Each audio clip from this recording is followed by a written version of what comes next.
Well, we're talking about the most underrated Grand Theft Auto game, and that game is Grand Theft Auto 4. GTA 4 was one of the biggest releases of the 360 generation, the first next-gen GTA experience.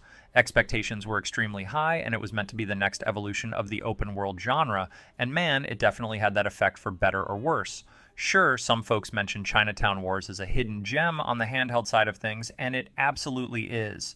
That game also deserves to be talked about more for sure, but when it comes to the traditional mainline series, GTA 4 is often seen as the black sheep. Don't hate me because I'm beautiful! And I think that's a shame. It dropped in 2008, introduced an entirely new tone and vibe for the series, and gave us one of the most interesting protagonists we've seen in a Grand Theft Auto game, Niko Bellic.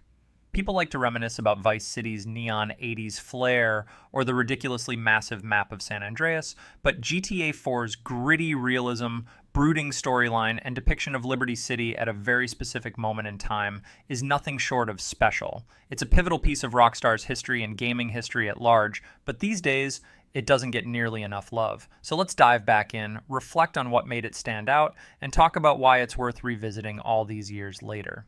You know, I still remember the day I got my hands on GTA 4. The hype was insane.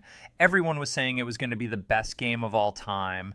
And when I booted it up for the first time and saw that intro with Niko arriving in Liberty City, man, it felt special. It was gritty, it was raw, and it promised something totally different from San Andreas. So I was thinking, did Rockstar just drop a masterpiece? But as much as I loved parts of it, I get why so many people skipped over this one. Let me explain, and don't get me wrong, in a lot of ways it was. But the further I got into the game, the more I started to notice this weird feeling creeping in. It wasn't the instant love I had for San Andreas. Something about GTA 4 felt different. I've been thinking about that a lot lately. Why didn't I connect with GTA 4 the way I did with other GTA games? And why did so many other players feel the same? If you've ever felt conflicted about this game, or skipped it altogether, let me take you back and explain what it was like to actually play GTA 4 back then. Let's talk about Niko Bellic. Right off the bat, he wasn't your typical GTA protagonist. He wasn't some ambitious gang leader like CJ or a cocky crime lord like Tommy Vercetti. Niko was broken. He had this weight about him, this dark past from the war, and all he wanted was a fresh start. I remember feeling for him almost immediately. Here's this guy stepping into Liberty City thinking he's about to live the American dream, but when he shows up, everything is a mess. His cousin Roman, the guy who's supposed to have it all together, he's drowning in debt, running from loan sharks, and living in a crappy apartment. It was nothing like the power fantasy I'd come to expect from GTA. Instead of building an empire, I was helping Niko scrape by job, trying to survive. And while I appreciated the depth and emotion in his story, I'd be lying if I said I didn't miss the chaotic fun of San Andreas. There were moments, though, that really stuck with me, like when Niko talks about the war and the things he's done. Life is complicated. When the war came, I did bad things. But after the war, I thought nothing of doing bad things. I killed people, smuggled people, sold people. And you don't worry about your soul? Well, I don't know about that. That line, "War is where the young and stupid are tricked by the old and bitter into killing each other," hit me like a ton of bricks. This wasn't just a video game protagonist. This was a character with real pain and complexity. But here's the thing. I don't play GTA to feel sad. I play it to escape, to blow off steam, to have fun. And while I respected Niko's story, it wasn't always what I wanted from a GTA game. Now, this is where things got complicated for me. Rockstar went all in on realism with GTA 4, and at first I thought it was amazing. The cars felt heavy, like they actually had weight. Crashes looked brutal. And the physics system? It was next level. Watching Niko stumble after a bad fall or fly through a windshield during a crash, it was hilarious for a while. But here's the thing. The more I played, the more that realism started to feel like a chore. Driving in Liberty City wasn't just challenging, it was frustrating. The roads were narrow, traffic was everywhere, and turning corners felt like trying to steer a tank.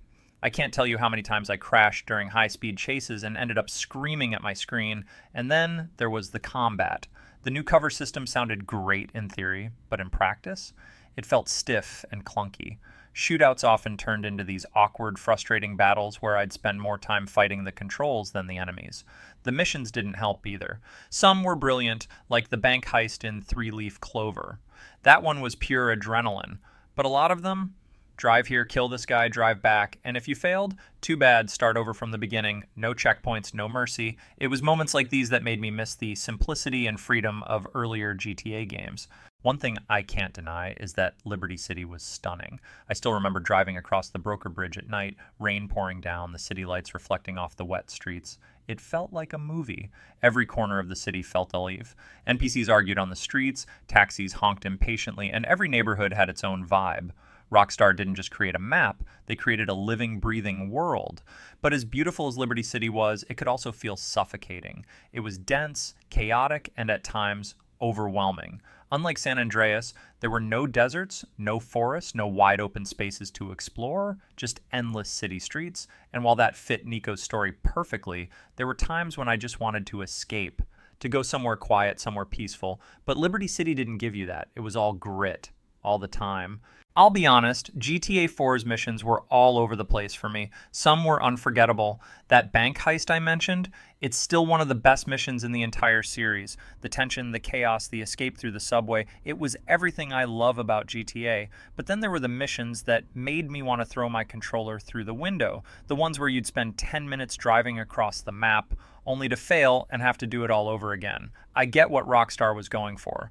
They wanted the missions to feel grounded, realistic, but sometimes it felt like they forgot to make them fun.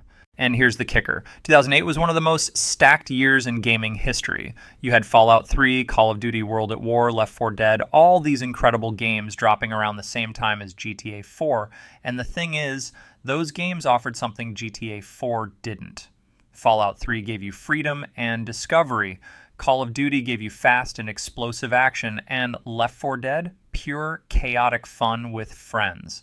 Compared to those, GTA 4 felt slow, heavy. It wasn't something you could just pick up and play. It demanded your time, your patience, and sometimes your emotional energy. So why did so many people skip GTA 4?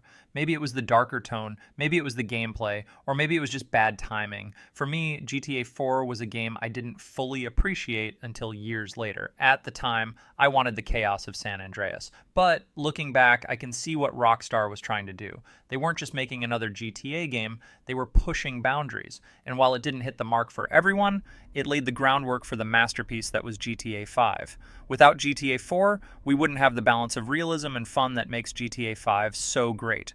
If you've ever skipped GTA 4, maybe now's the time to give it another shot.